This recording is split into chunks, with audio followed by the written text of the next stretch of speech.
It's now day 6 of the unrest out in Los Angeles as more demonstrators start to fan out across other major cities. But the epicenter is still in LA, where things got so bad the mayor implemented a curfew. And the officers in charge of enforcing that curfew, take a look here behind me. They had to dodge fireworks and an angry mob of people. LA police say more than 200 people were arrested last night, and the White House says no one should be okay with this. These criminals injured police, threw rocks at police cars and officers, burned vehicles, shut down freeways, and lobbed Molotov cocktails, all because the Trump administration was removing violent criminal illegal aliens from the city. These attacks were aimed not just at law enforcement, but at American culture and society itself. Rioters burned American flags, chanted "Death to ICE," and spray-painted anti-American slogans on buildings. But President Trump will never allow mob rule to prevail in America. So despite all this, the fires, the looting, the graffiti, everything else that we've been seeing, for some reason, this is a partisan issue. Instead of talking about the criminals who've been arrested on charges that include murder, by the way, lawmakers in California want us to believe, just keep on moving, nothing to see here. Not only that, they're saying, we didn't ask for or even need the National Guard's help. Here's California Congresswoman Maxine Waters. Listen to this. Nobody was shot. Nobody was killed. Get it in your head. Nobody was shot and nobody was killed. So just let the lawlessness continue?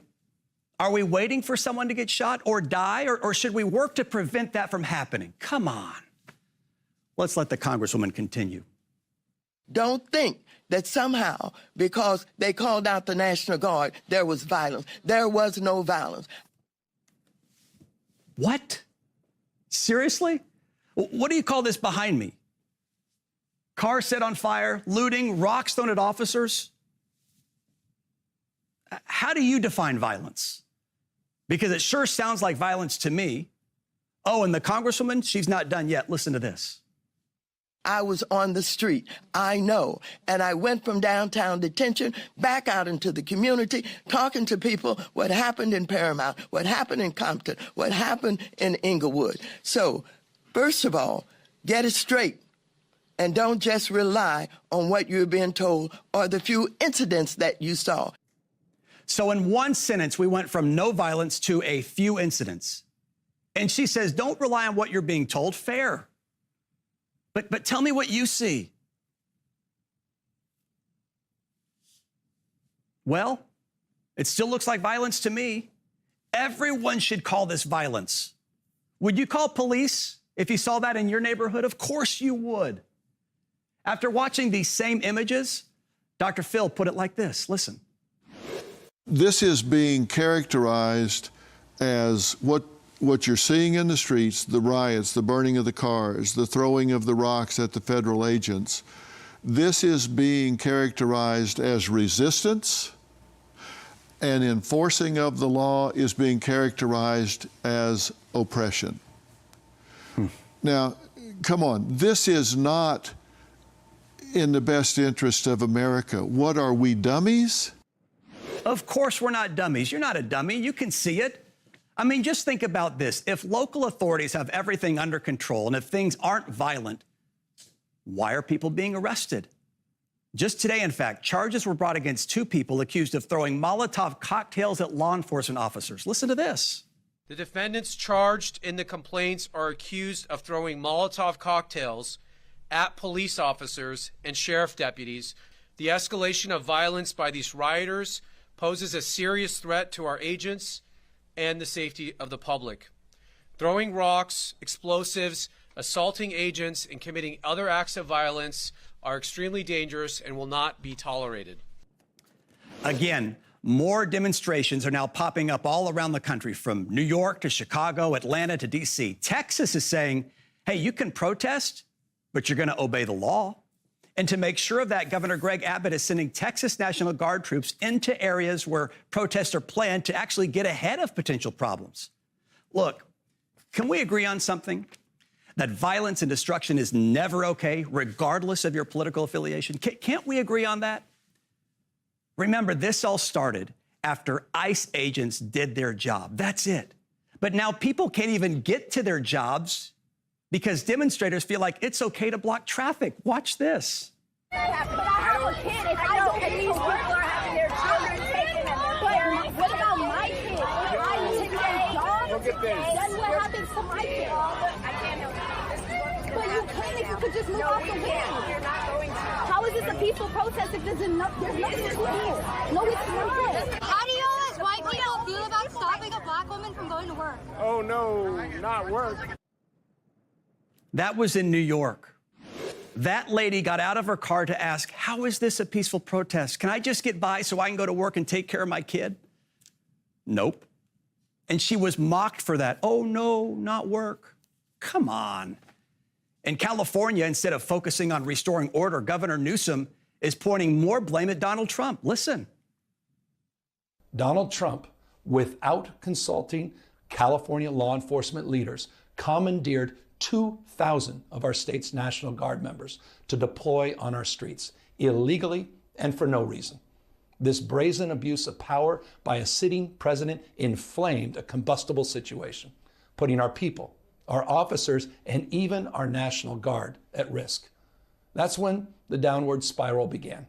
He doubled down on his dangerous National Guard deployment by fanning the flames even harder. And the president, he did it on purpose. Joining me now is Sheriff Chad Bianco. He's in Riverside County, just east of LA. Sheriff, if the streets in your county saw the type of unrest that we're seeing in LA, would National Guard troops be helpful? 100% they would be helpful, and we would encourage and appreciate their response and their help. I will tell you this, though, Riverside County is quite a bit unique and different from Los Angeles in that none of my mayors in my county would be standing up calling for people to come down and protest. And all of them would be standing right next to me saying the violence has to stop. And they would be watching as law enforcement in Riverside County was very, very proactive and overwhelming response to criminal activity. And we would have stopped these in the first day for sure, and maybe 2 days. I realize the big difference is probably sanctuary city status, right? But does the federal government need the mayor's permission or the governor's permission to enforce federal laws? No, this is an absolute lie. I mean, every time Governor Newsom opens his mouth, it is a lie or a misrepresentation of truth in order to benefit him somehow politically. ICE and other federal agents were doing their job, targeting individuals because of the sanctuary state law. If there was no sanctuary state law, they would have just come to our jails and our prisons and taken those people. But we had to release them into the streets. So now ICE has to go find them. And then there are going to be unintended consequences. This is common sense, and reason tells you this. But our politicians don't care about our residents. They don't care about the people that are in our communities, whether here legally or illegally. They care about criminals, and that is all. Dr. Phil and Tom Homan are going to talk more about that coming up. Look, I know that you don't agree with Governor Newsom, okay? In fact, you've launched a campaign to be the next governor of California. But when we hear lawmakers say things aren't violent, but we see videos of the contrary, we see the fires, we see the rocks, we see the looting, people are scratching their heads saying, really? Yeah, I will be the next governor of California, and it will be because of things just like this. Over the last couple of years in California, there has been a very large growing concern over all of California about the dishonesty of politics, about the lies we've been told, and about the agenda that really causes this situation to even happen, because criminals have been emboldened for a long, long time here. And what I have to offer is integrity, character, and honesty, and they can trust that I'm going to be working for them rather than any political agenda. I'm doing this for Californians, not for Republicans or Democrats. But how do we end the unrest right now? And how do we make this not a partisan issue? We have enough law enforcement on the ground there between LAPD, LA Sheriff, and all of the responding agencies, in addition to the federal troops that are manning our buildings, that are making sure buildings aren't affected. We could go in and arrest every single person that shows up to these events. Unfortunately, that's not happening. They're making a lot of arrests, and I think they'll have it done within the next night or maybe 2 nights. But I think that they fell behind the 8 ball a little bit. Real quick, how would you characterize what you're seeing in LA? It's a disgrace. It's a disgrace of government. Government is failing because it is our #1 job to protect the public. And you can see by the pictures we are failing. And we are failing our law enforcement professionals that are out there on the front lines, basically just being a target. Sheriff Bianco, stay safe, and thank you for the work that you and your deputies do. Thank you very much. You got it.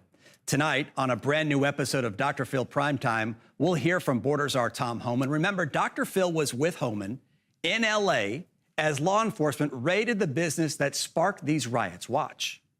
What we're here to do is tell the story of the brave men and women that are going out and enforcing the law. All right, guys, let's go. So we seem to be in the garment district. How did this particular place hit the radar? Well, this is a part of a long-standing criminal investigation against ambulance apparel.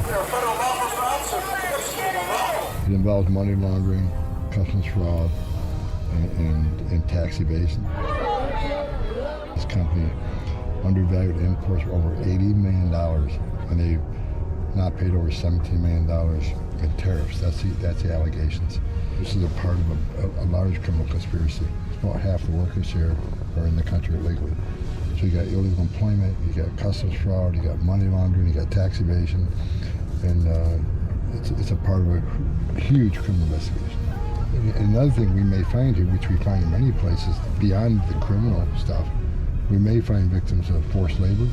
So right now, the agents are conducting a search. They're saying a lot of people are hiding. This particular industry is kind of infamous for bringing in underaged and forcing them into labor, working with fabric and stuff that they don't have to be all that strong to do, but it's long hours and kind of sweat shop conditions. If you do find that circumstance in here with children 12, 14 years old, boys or girls, working in that kind of environment, what happens? Well, we rescue them. We take custody of them, and we'll process them. We'll work with Health and Human Services, Office of Refugee Resettlement, and they will, put them in a safe environment while the investigation continues, in hopes of reuniting them with their families if they're apart from their families.